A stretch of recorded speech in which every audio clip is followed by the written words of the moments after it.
கேரளாவில் இருந்து மருத்துவ கழிவுகளை எடுத்து வந்து கோவை அருகே கொட்ட முயன்ற 24 லாரிகளை வருவாய்த்துறை அதிகாரிகள் பறிமுதல் செய்துள்ளனர்.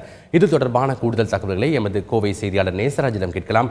நேசராஜ், சொல்லுங்க, கோவையில் எந்தெந்த பகுதிகளில் இந்த மருத்துவ கழிவுகள் கொட்டப்பட்டிருக்கு, இது தொடர்பாக என்ன நடவடிக்கை எடுக்கப்பட்டிருக்கு?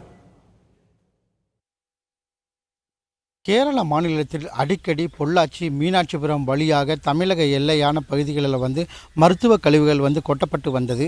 இந்நிலையில் நேற்று 24 லாரிகளில் கோழிக்கோடு மருத்துவக் கல்லூரியில் இருந்து மருத்துவ கழிவுகளை கோவை எட்டிமடை பகுதியில் உள்ள ஒரு செல்லப்ப கவுண்டர் என்னும் தோட்டத்தில் கொட்ட முயற்சி செய்தார்கள். இதனையடுத்து அங்குள்ள பொதுமக்கள் அந்த 24 லாரிகளையும் சிறைப்பிடித்தனர். இதனையடுத்து மதுக்கரை வட்டாட்சியர் சிவசங்கரன் தலைமையில் ஆய்வு நடத்தப்பட்டது. இந்த ஆய்வின் முடிவில் மருத்துவ கழிவுகள் இருப்பது நிரூபிக்கப்பட்டது. இதனை அடுத்து இந்த குத்தகைக்கு விடப்பட்ட முகமது இலியாஸ் அவரை கந்தே கவுண்டன் சாவுடி காவல் நிலையத்தில் வழக்கு பதிவு செய்யப்பட்டது. இந்த வழக்கானது 270 IPC என்கின்ற சட்டப்பிரிவின் கீழே வழக்கு பதிவு செய்யப்பட்டது. இந்த சட்டப்பிரிவின் கீழே மனிதனுக்கு தீங்கு விளைவிக்கக்கூடிய மருத்துவ கழிவுகளை கொட்டுதல் மற்றும் மனிதன் உயிருக்கு கேடு விளைவித்தல் உள்ளிட்ட சட்டப்பிரிவினை கீழே வழக்கு பதிவு செய்யப்பட்டது.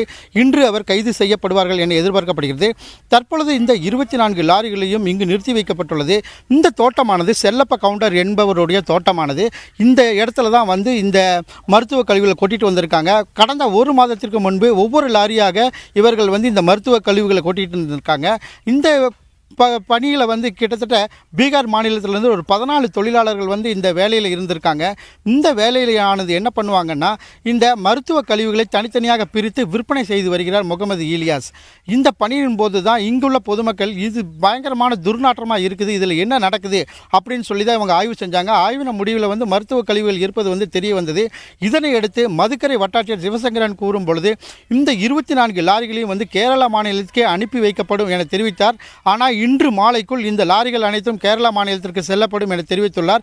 ஆனால் அந்த கேரள சோதனை சாவடியில் இவர்கள் எப்படி கொண்டு செல்வார்கள் என்பது கேள்விக்குறியாக உள்ளது. அதே போல இந்த லாரிகள் கேரளாவிலிருந்து தமிழ்நாட்டுக்கு 2 வழியாக வர்றாங்க. ஒன்று வாளையார் வழியாகவும் இன்னொன்று வேலந்தாவளம் வழியாகவும் வர்றாங்க. இந்த லாரிகள் கோழிக்கோட்டில் இருந்து தமிழ்நாட்டுக்கு வர்றதுக்கு 9500 ரூபாய் வாடகை கொடுத்துருக்குறாங்க. தற்பொழுது இந்த லாரிகள் மேட்டுப்பாளையத்திலிருந்து காய்கறிகளை கொண்டு கேரளாவில் கொடுத்து விட்டு அங்கிருந்து எம்டி லாரியாக வராமல் இங்கிருந்த மருத்துவ கழிவுகளை கொண்டு இங்கே கொட்டியிருக்கிறாங்க. ஆனால் இந்த மருத்துவ கழிவுகள் இங்கே 150 டன்னுக்கு மேலாகி இருக்கும். இந்த 150 டன்னும் தற்போது புதைக்கவும் முடியாது, எரிக்கவும் முடியாத சூழ்நிலை இருக்குது. இந்த 150 டன்னையும் கேரளாக்கு எப்படி அனுப்புவது என அதிகாரிகள் தற்பொழுது முயற்சி செஞ்சுட்டு வராங்க. இன்று மாலைக்குள் இந்த கழிவுப் பொருட்கள் என்ன செய்யப்படும் என்பது மிகப்பெரிய கேள்விக்குறியாக உள்ளது.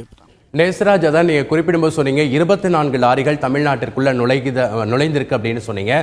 எப்படி இது அனுமதிக்கப்படுகிறது தமிழ்நாட்டிற்குள்ள?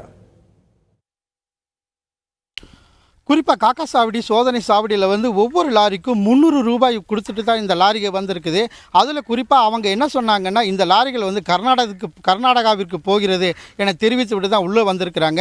இந்த எட்டிமடை பகுதியிலேருந்து உள்ள 2 கிலோமீட்டர் உள்ள திடீர் அந்த மெயின் ரோட்டிலிருந்து பார்த்தா இந்த இடமே சரியாக தெரியாது. இருந்தாலும் இந்த 2 கிலோமீட்டருக்கு உள்ளே வந்து தான் இந்த மருத்துவ கழிவுகளை கொட்டிகிட்டு இருக்காங்க.